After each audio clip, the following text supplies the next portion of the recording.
Assalamualaikum warahmatullahi wabarakatuh. Good morning. How are you today? Okay. Jadi hari ini atau kali ini kita akan membahas perbedaan antara to be dengan to do. Yang dimana to be dan to do ini sudah kita pelajari sebelumnya. Bagaimana membuat kalimatnya, bagaimana rumusnya, serta contoh-contoh kalimatnya. Nah, hari ini kita akan membandingkan antara keduanya supaya lebih jelas dan tidak mengalami kebingungan dalam menganalisa kalimatnya.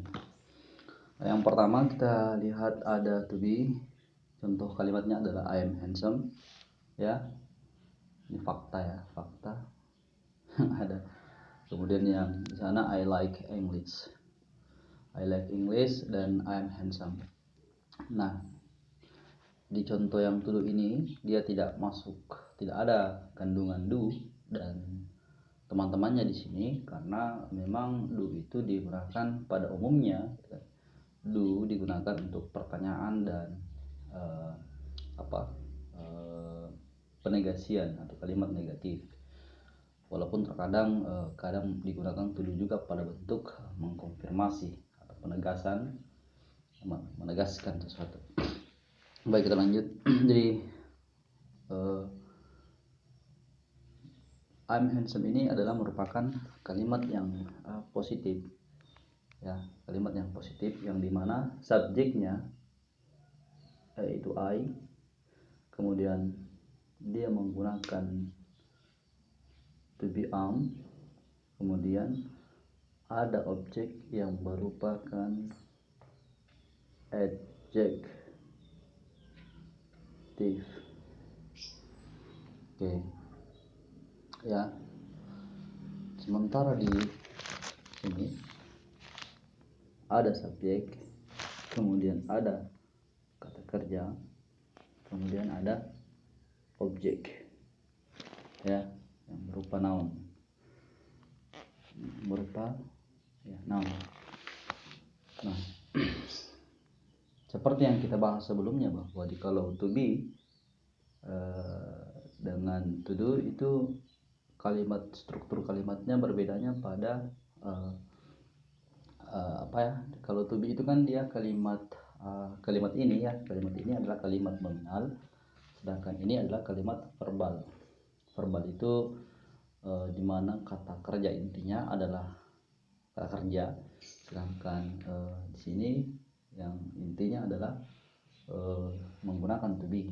Di sini kata kerja, sedangkan di sini adalah to be. Nah, ketika kita ingin mengubah I'm handsome, saya gagah, ketika kita ingin menjadikannya kalimat negatif, ya, kalimat negatif, maka kita tidak mengatakan lagi I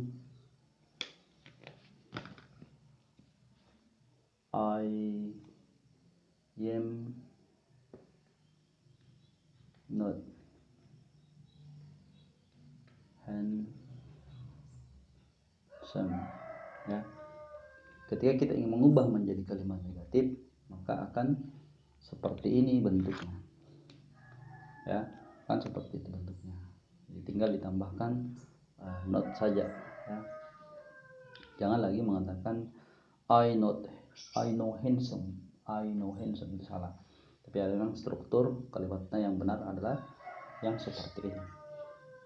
Nah, ketika kita merubahnya ke dalam kalimat pertanyaan, maka kita akan mengatakan membalikkan ini. Jadi I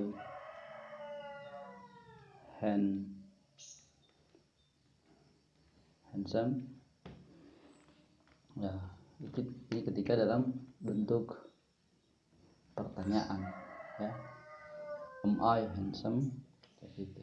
Nah, sementara di to do ketika kita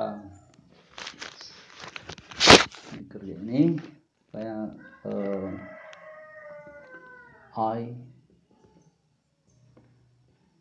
don't like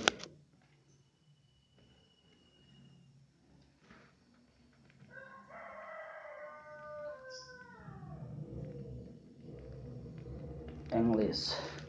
I don't like English. Saya suka bahasa Inggris kalau dia positif. Kalau kita ingin mengubahnya menjadi kalimat negatif, maka jangan lagi mengatakan I know like English. Ya, I know like English. Kan kebanyakan orang seperti itu, tinggal menambahkan no saja. Jadi sudah berarti tidak. Sebenarnya pada wilayah speaking gitu kan. Untuk saling memahami satu dengan yang lain tidak ada masalah. Masalah kan speaking intinya you understand, I understand, it's okay, go on gitu kan. Cuman dalam tahap grammar atau struktur kalimat itu tidak dibenarkan. I know like English, jadi harusnya adalah I don't like English. Itu kalau kalimat negatif ya. Sementara kalau kita mengubahnya menjadi kalimat pertanyaan, maka kita akan mengatakan do I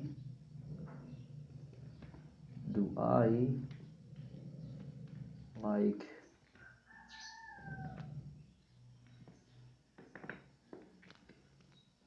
English? Apakah saya suka bahasa Inggris? I don't know. Yes, of course I like. Nah, seperti itu ya. Jadi kita bisa lihat perbandingan keduanya dalam penggunaannya di kalimat supaya tidak tidak terbalik-balik dalam menggunakan, apalagi dalam kalimat pertanyaan. Yang penting ya, yang pertanyaan sama yang negatif ini. Kadang orang mengatakan saya tidak suka bahasa Inggris, I not like English ya. Harusnya kan kalau ini ada kata kerja dia harus pakai do. Nah, di sini karena tidak ada kata kerja dia menggunakan to be, maka rumusnya adalah tinggal ditambahkan not saja. Nah, seperti itu ya. Contoh yang lain misalkan untuk di do, misalkan kalimat positifnya adalah she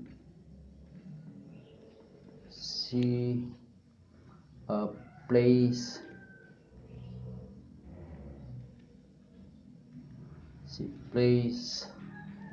badminton.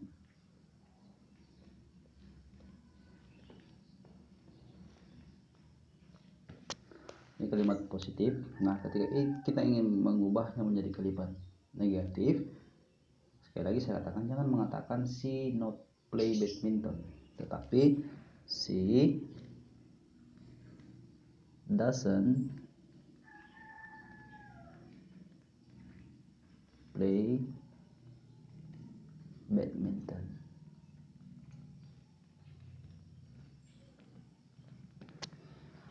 She doesn't play badminton. Kalau materi yang ini kenapa bukan do ya, saya kira sudah jelas. Karena subjeknya adalah she, maka dia harus menggunakan does ya. Sebelumnya sudah kita pelajari. Nah, ketika menjadikan kalimat pertanyaan itu dibalik. Does she play badminton? Ya, kira-kira begitu untuk kalimatnya. Nah, kalau untuk contoh yang to be, misalkan they, kita ambil pakai kata they, subjek they are studying.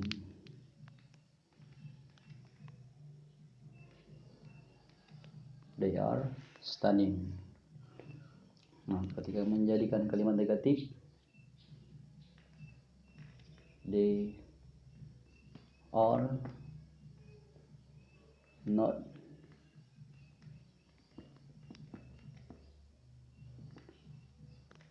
studying. Interrogative, are they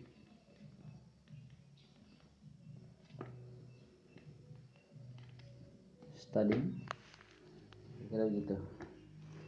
Are they studying? Ya, jadi perbandingannya kira-kira seperti itu, antara to be dan to do dalam kalimat. Nah, semoga materi ini bisa menambah wawasan kalian dimanapun berada, ya. Jadi intinya kita bisa membedakan antara to be dan to do, ya, penggunaannya dalam keseharian kita, khususnya pada kalimat dalam yang berbentuk interrogatif dan negatif, ya. Kalau ada yang ingin ditanyakan boleh kita diskusikan dan komentar saja. Oke, assalamualaikum warahmatullahi wabarakatuh.